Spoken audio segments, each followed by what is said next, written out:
What's up, everyone? This is Demontre Black. Today we're gonna react to a death battle: Magneto versus Tetsuo. Let's watch. Death Battle is sponsored by HelloFresh and Bespoke Post.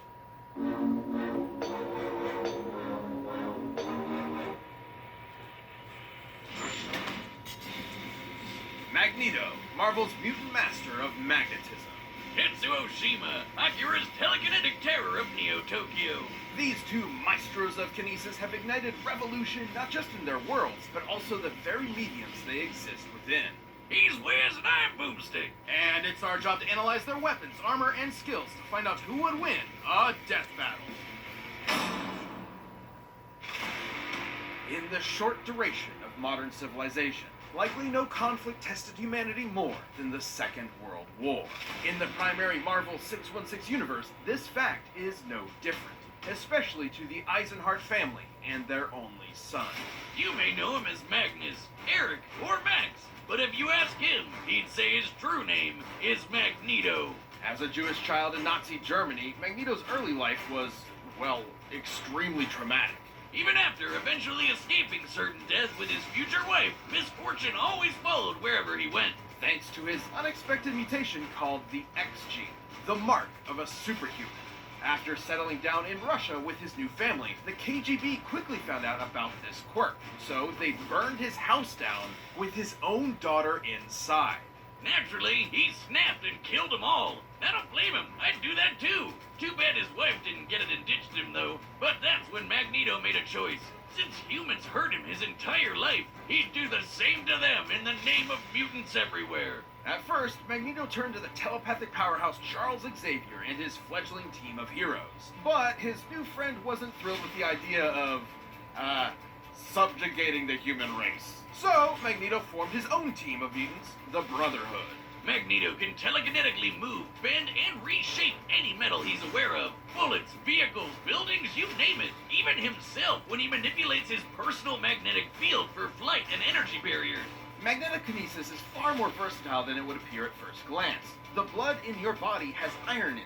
The air has traces of lead and mercury. Whole mountains are lined with metallic ore. The Earth itself is surrounded by a literal magnetic field.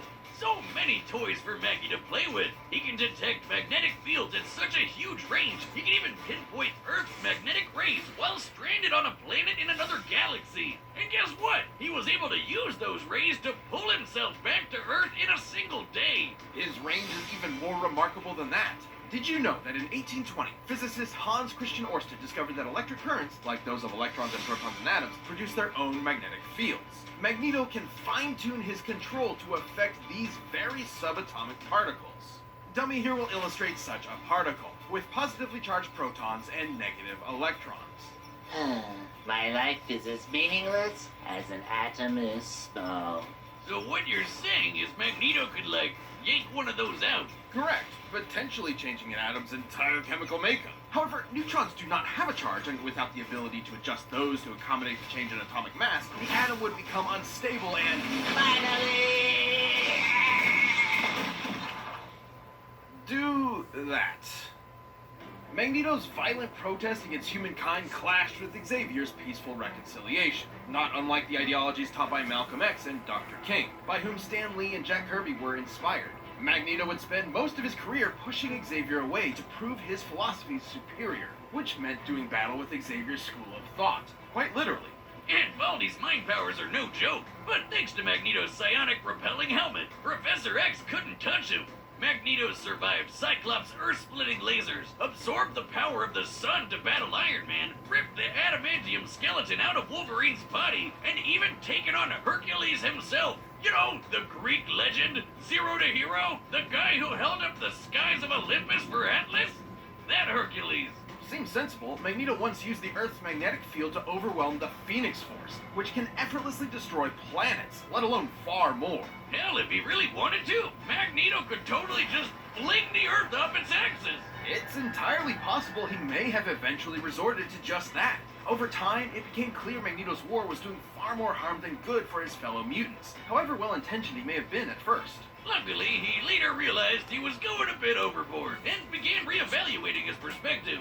Good for you, Mags. It's really tough to recognize when you're the baddie. It took time and patience not just from Magneto, but also from his peers. Yet eventually, his path was completely changed. He even became a leader for Xavier's X-Men. But don't let his new goody two-shoes ways fool you. Whenever there's a threat to mutants, you can bet Magneto will be there to annihilate it. Forever. By any means necessary. This episode of Death Battle is sponsored by HelloFresh. With HelloFresh, you get farm-fresh, pre-portioned ingredients and seasonal recipes delivered right to your doorstep. Skip trips to the grocery store and count on HelloFresh to make home cooking easy, fun, and affordable. That's why it's America's #1 meal kit. HelloFresh now has 30 dinner recipes to choose from every single week. That's the most choices of any meal kit. Foolproof step-by-step recipes mean a joyful cooking experience and a stress-free summer. Plus, HelloFresh cuts back on time spent in the kitchen with meals ready in around 30 minutes or less. HelloFresh is 72% cheaper than dining in a restaurant and is even cheaper than grocery shopping. That's money back in your pocket. HelloFresh has definitely saved me on more than one occasion. Mad scientists like myself don't always have the time to do all their own cooking from scratch. Go to HelloFresh.com/DeathBattle16 and use code DeathBattle16 for up to 16 free meals and 3 free gifts. That's HelloFresh.com/DeathBattle16. Use the code DeathBattle16 for up to 16 free meals and 3 free gifts. HelloFresh, America's #1 meal kit. Over 30 years ago, a new type of bomb was set off over Tokyo, and 9 hours later began the Third World War. Welcome to 2030, or 2019 if you're watching the anime. The buildings are taller, the motorcycles are cooler, and the future is brighter.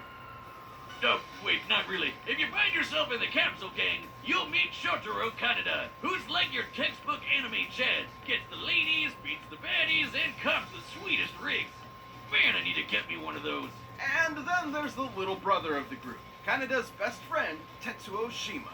He's, well, The exact opposite. A total wimp. As a kid, Tetsuo in his college thesis forehead got bullied for being the new kid at the orphanage. That's until Big Bro Kaneda came to the rescue.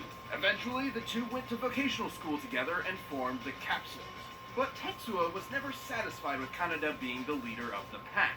Tetsuo desired more than anything to be top dog. Oh, I can just see that monkey's paw curling in my mind. Or that kid walking down the street. Shit! Tetsuo, watch out! You're good! That definitely should have killed him. But since it didn't, Tetsuo earned himself a ticket to military confinement. Turns out they had an under-the-table program for developing child superweapons. In the same program that backfired and jump-started the war, Tetsuo became Japan's Esper number 41.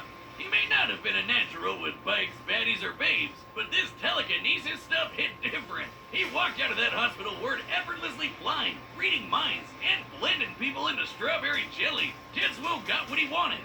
Power, along with the hunger for more of it. A hunger that used to only be satiated with drugs. And not just any gateway drug, pills so potent that a single gram of the stuff could kill you.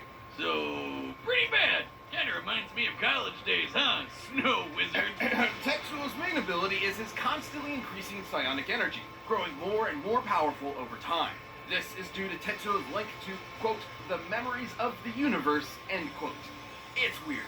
Either way, Tetsuo leveled up from lame gangbuster to certified badass. This guy is a walking natural disaster. His telekinesis can shake the planet, easily cause earthquakes over a dozen miles below the surface. He can summon psychic barriers for defense and crush foes with friggin' gravity wells. He can dart around as a literal bolt of lightning, or even teleport in an instant. Tetsuo's telekinesis can be so precise he can target and obliterate specific parts of the body. He can heal severe wounds quickly, but even after losing a whole limb, he can craft a new one using whatever nearby materials he wants. With these powers, Top Dog Kaneda didn't matter anymore. Who needed his approval? Tetsuo tasted that good shit and he was hooked. And when he found out another Esper named Akira could deal him even more power, he rampaged through Tokyo to find him.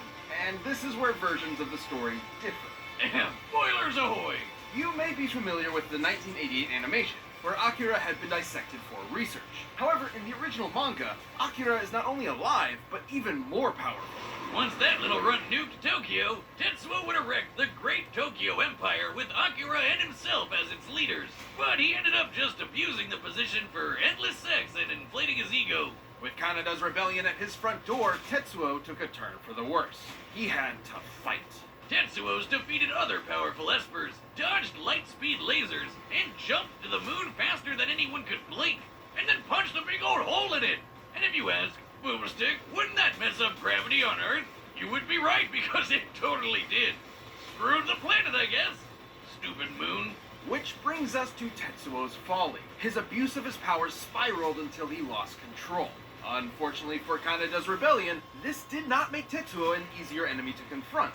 Exactly opposite, in fact, as Tetsuo painfully mutated into an unstoppable behemoth. Yep, that's not totally disturbing at all. I'm happy to say the manga's version is even more disturbing. I mean, I know babies can be monsters, but that's a whole nother level. It is pain incarnate. I can relate.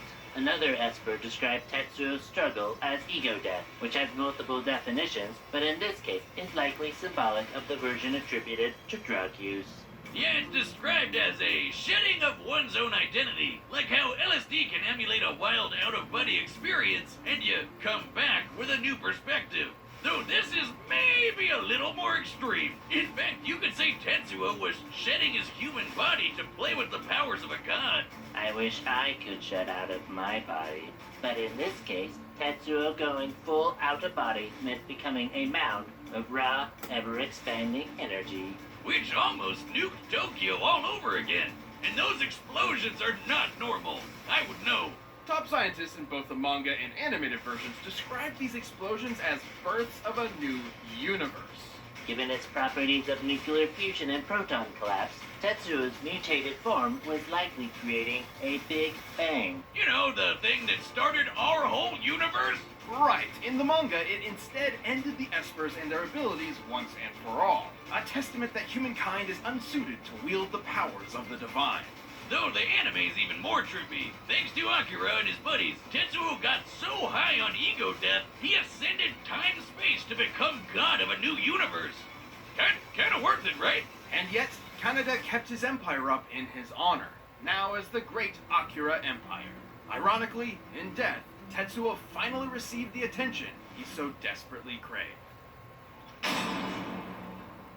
This episode of Death Battle is sponsored by Bespoke Post. Take your summer adventures to the next level with Bespoke Post and their new seasonal lineup of must-have Box of Awesome collections. Bespoke Post partners with small businesses and emerging brands to bring you the most unique goods every month, like the Carnivore Box, which has this amazing American barbecue rub, perfect for a true carnivore like myself. No matter what you have going on this season, Box of Awesome has you covered. From camping gear essentials to beach day and travel must-haves, Box of Awesome has everything you need for summer. To get started, take the quiz at boxofawesome.com. Your answers will help them pick the right Box of Awesome for you. Each box is valued at around $70, but you only pay a fraction of that price. Plus, with each Box of Awesome, you're supporting small businesses.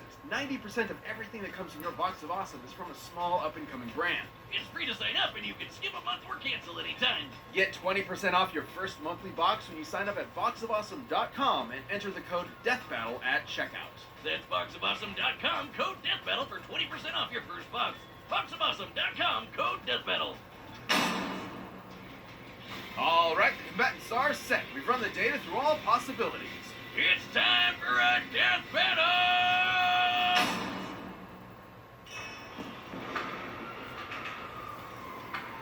Even in Japan, they fail to recognize our superiority. Wrong country, Grandpa! You're an Akira turf now!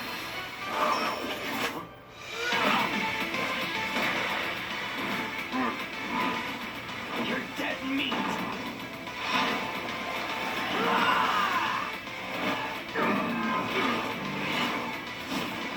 Impudent child! The hell are you calling child? I make the rules around here!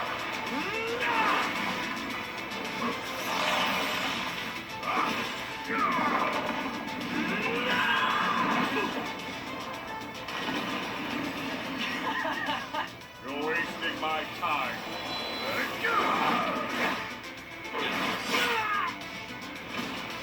Parlor tricks for the master of magnetism.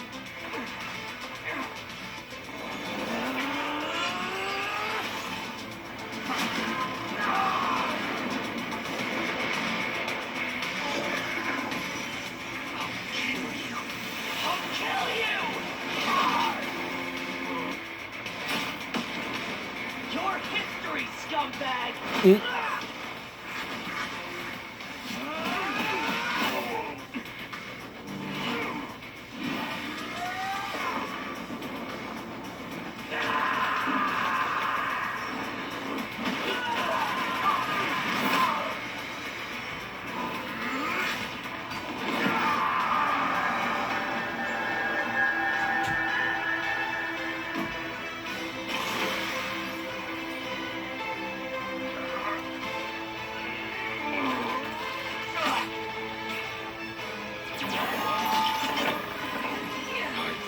I've had enough tantrums to last a lifetime.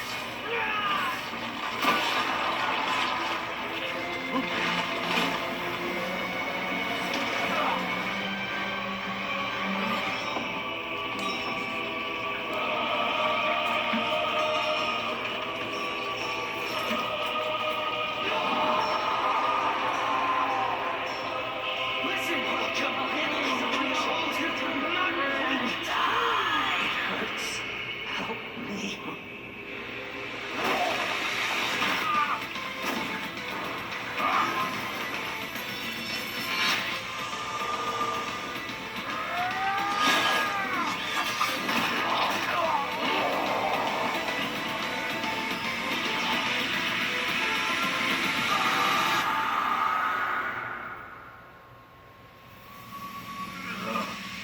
Poor child.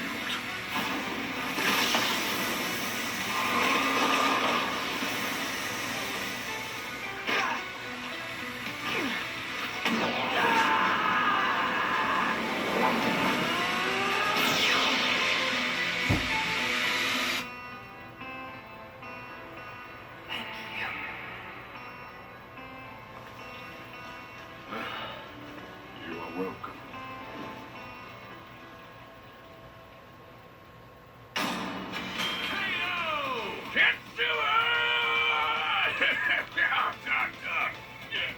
I'm never doing that again. Tetsuo's esoteric telekinesis and other bizarre abilities certainly gave Magneto pause, but the Master of Magnetism had greater control over his foe. The numbers don't lie. Tetsuo cratering the moon was insane, but Magneto punched Iron Man with the force of the sun. And while Tetsuo jumped all the way to the moon, Magneto could move across galaxies. Against Tetsuo in his human form, Magneto obviously held a sizable advantage in power and speed. But stats aren't all that matters. With his precise telekinesis, Tetsuo could just target Magneto's organs. GG, right? Yes, but Magneto had similar skills. There are very few substances on Earth that lack any metallic or magnetic component, and Magneto is very creative with his powers. Which he could use to predict Tetsuo's teleportation and even shut down his telekinesis. And his scraps with Xavier prove he could handle Tetsuo's messing with his head. The biggest challenge for Magneto was when Tetsuo's gross mutated power came into play. Especially given how the detonations from this form were compared to that of a Big Bang. Although the authenticity of that observation is questionable. In truth, the Big Bang was a sudden expansion of matter on a universal scale, whereas Tetsuo's explosions are more akin to nuclear blasts, clearly intentional given the post-war symbolism of the Oculus story. The whole creating an alternate universe bit wasn't even part of the original material, so we can't exactly call it canon. But let's just say the comparison wasn't superfluous. Let's say Tetsuo did in fact cause a Big Bang capable of creating or destroying an entire universe, alternate or otherwise. Turns out Magneto had the tools to stop that too. Helmet Head could overpower Hercules, who was strong enough to hold up the skies of Olympus, which is literally heaven and an alternate universe. This doesn't necessarily mean Magneto could easily destroy a universe with a snap of his fingers, but it does prove he can match a similar level of power. And context is everything. Tetsuo's Big Bang eruption specifically exhibited proton collapse, meaning its atomic structure was primarily an unstable mess of neutrons and electrons. And Magneto has detected and commanded unstable electrons before.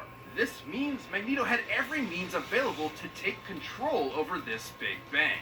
Damn, and I thought he could just move some metal around. It's like the question posed by some of the greatest prophets of our time. Fucking magnets. How do they even work? Magneto's astonishing power and intelligent control over all things magnetism triumphed in the end. Tetsuo pushed his luck, but didn't have the metal to pull off the win. The winner is Magneto. If you like the death battle, give a thumbs up. I'll see you on my next reaction. This is the Montre Black. Peace.